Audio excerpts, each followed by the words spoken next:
Greetings, travelers, and welcome back again to another Custom NPC's tutorial. So, as promised, today we will go over the Advanced tab. There is a lot here. I will go over the basics to hopefully get you guys in the right direction. And we'll see how far it goes. The next tutorial for this, we will cover dialogues and quests.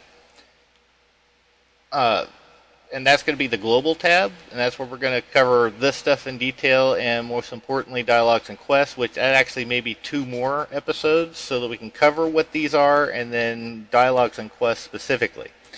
But as you can see, you have role. There are several roles. You have trader, follower, bank, transporter, mailman, companion, and then again no role. So specifically, each one, trader basically turns them into a store. You right click on them, the store opens, and they can purchase whatever it is you have in here. The left side is what you need, the right side is what they get. So you could use anything you want. You can use emeralds like most villagers, or if you have a specific map, you could use, like in my mod pack, I use coins from one of the mods as the currency, and that's how they buy everything, and they can buy and sell. So, you know, let's just, you want to be able to sell off mob drops, you could set however many mob drops they have to provide to get whatever the currency value back is. So go here, and follower, basically, you can hire people to follow you. So this is where you would basically have a guard, or make a guard NPC, or whatever you want, and then you can hire them for however many days, and you can set the number of days and what it costs for them for those days, or you can go with infinite. In other words, once you hire them, they're there forever. You can disable their GUI so that the players, when they interact, they can't do anything with them. You can allow soulstone, which is a new feature that was added a few versions ago, where you can actually pick up the NPC, put it in your pocket, put it down somewhere else. The bank, just that. You can give it a name, and that's something you set up on your global, so we'll cover that today, but you choose the bank that they're a part of, and then the bank gives you features like storage, and allows you to expand it. You could have quite a large amount of storage, but think of like safety deposit box. Transporter, this is kind of like fast travel. So in a lot of RPGs, you'll have characters you go to, or NPCs you'll go to, and they can send you to another area. With Transporter, you can set it to where they're always available in Discoveries. In other words, when you find different locations and you have the transporters linked, now you can use that NPC to travel back to that other location or to the one you're at. A good example I have for that is I used to play I still do, Lord of the Rings online, and there you have the horses that you can go to, and as you hit different areas, not only does it open up that area, but any areas nearby that are that you visited, you can use those to go back and forth by horse rather than having to walk. And it's a teleport, so you don't actually have the option like, well, with the Lord of the Rings, you could either do fast travel true, which is teleport, or it would just ride the horse all the way there. You have available from the start. In other words, that particular NPC, every place they know is available right from the beginning. After interaction, so again, you may have discovered the area, but you haven't interacted with the NPC at that particular area, so you won't be able to do anything. Mailman, just that, delivers mail. When you right click on him, he lets you create a mail message to somebody, and that's basically their purpose. The mailboxes that are in here are so you can check and read your mail. The mailman himself is the one that you would use in order to be able to draft a message and send to somebody. Companion, not too familiar with it. That is one of the new ones that he's done. But you can actually have them age, whether they're adults or children.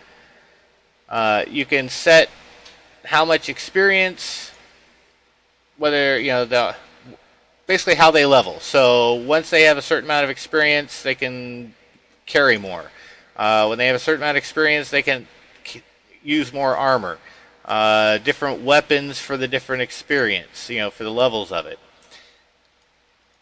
And then, of course, no role. For jobs, the role is what do they do? How do they act? What is their purpose? Jobs are just that. They're actual jobs. So with Bard, you can actually do it like a jukebox or background so that it always plays within the distance. You can have it, you got to be within 2 blocks before they start playing or whatever you want. Change that. Off distance, in other words, do you want it to turn off at this range? Or just play until the music is done. The banjo is basically what they have holding in their hands for an instrument. The sound. Now you can either pick the ones from different mods, or, and this will be something that we'll probably cover in a different episode or a different tutorial, but the sounds are the music that it plays. So you can use what's already in the game, what CustomNPC's has, or custom sounds if you want to set those up. The healer, just that. They will, how fast they heal, the range you have to be at to heal, and that's very simple, straightforward. Guard, this is, they'll attack animals, monsters, creepers, specific targets, so you can set them up to be actually more guard-like, because regular NPCs won't by nature go and attack. Where setting it up as a guard, they will, and you can specify what they attack. Item giver, literally just that. You can tell it, they'll say something when they do it. The timer, you can have it where every 10 seconds they'll give you another item. Or I do it, give it only once, or daily, and that's Minecraft daily. So every 20 minutes, I guess, is what that would be. The random items, so you have the items here that they will give, and it will randomly choose one from the list, or you could just have them give them the entire thing. I can see with the give only once, maybe you have this NPC set up so that when a player reaches a certain area, they basically get a package, and this is all the items that they would get. If they already have one of these items, then they'll replace it. So like say you have a battle set here, armor and sword and that kind of stuff. If you do not own, and let's say the player had their chest plate break, they would get a new one of that, but not any of the other items. Not own any, so chest plate broke, but you still have some of the other items. Sorry, you're not going to get it. But let's say for some reason all your items are gone, then it will give you what all the stuff again. Chained, in other words, one at a time. So it'll start with the first one, the next item they give, so forth down the line, and then start over again. And then back to the random item. The availability options. So this you can link to the quests and dialogues. So if you're doing a quest chain, then you could literally say that this player, because, well, thank you for what you're doing. You've helped our kingdom, or whatever you want to do. After that particular quest, now they'll start giving the player stuff. And that's what this is. So very much similar to the quest dialogues and stuff, and quest and dialogues. But we'll get into that more in detail later. The follower, just that. They will follow whatever name is in here indefinitely. That's all it is to it. Spawner. That's an NPC that will actually spawn other NPCs. So you could have, say, let's just say a spider. A big spider. And it spawns little baby spiders until you kill the big spider, at which point, that won't. But if you kill if you manage to kill all the baby spiders, then that would happen too. Same thing with despawn. So you get out of range, it'll despawn. Position offset, basically where it's at when it's starting, when that the spawner itself is. Spawn type, how many all at once? In other words, do you want to go here, then here, then here, one by one? All of these guys all at once, or just randomly choose which one to spawn? Conversation. Now, this one's a little more complicated. This one involves typically 2 different NPCs, and that's what you would have in here, 2 or more, I should say. So you put the name of the NPCs exactly in here, and then you give it the lines that it will say, and then it'll say its line, and then the next one will respond, so it makes it look like they're having a conversation with each other. Now, the NPCs have to be in range of each other, but it will make it look like the NPCs are talking back and forth to each other, and of course, you can do the availability, it's just like the quest and dialogue, or a specific, and then you can have it like you listen to the entire conversation, and it sparks a quest. So, the way I use this is I had a couple of people next to a fountain that when you finish listening to the conversation, it gives you a quest to go talk to the king. The delay is the overall delay between cycles of the conversation. So if you have, let's say, all 14 filled out, once the 14th one is said, it'll be, by default, 400 ticks before it starts over again.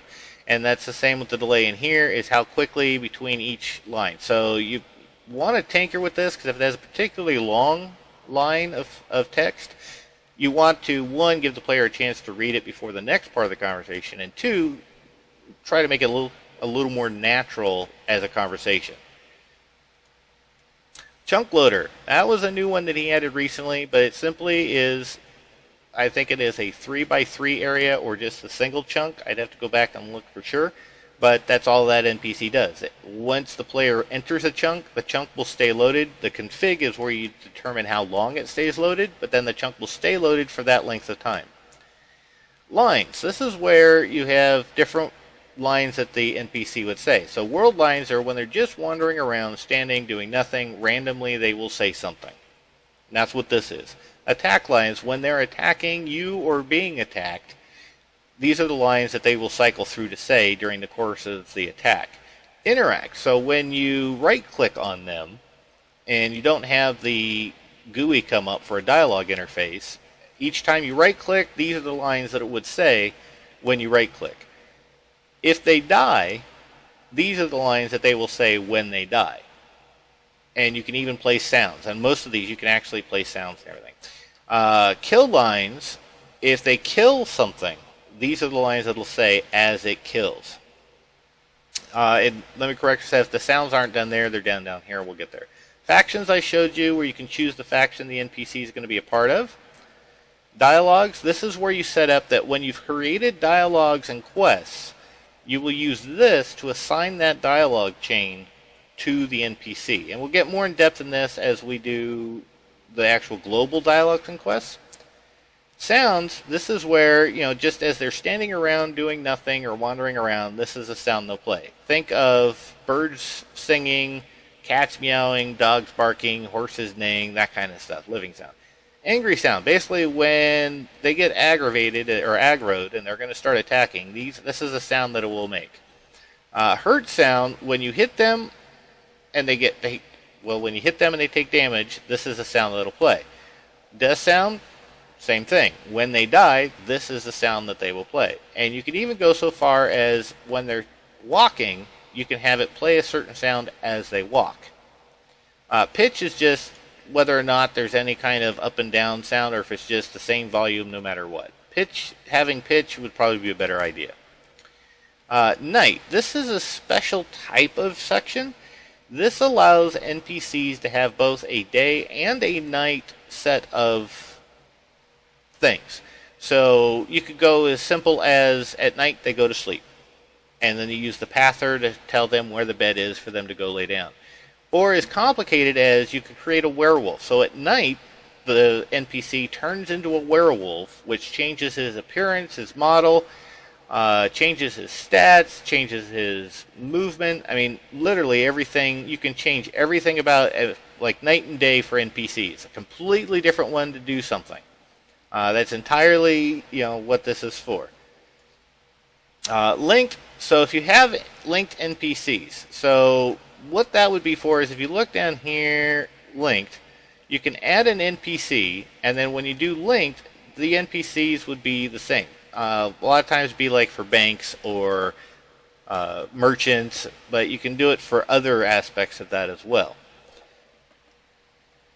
So that should be about it for this tab. Again, if you have any questions, please leave comments and your comments and questions down below, and I will do what I can to address those questions or concerns in a future video.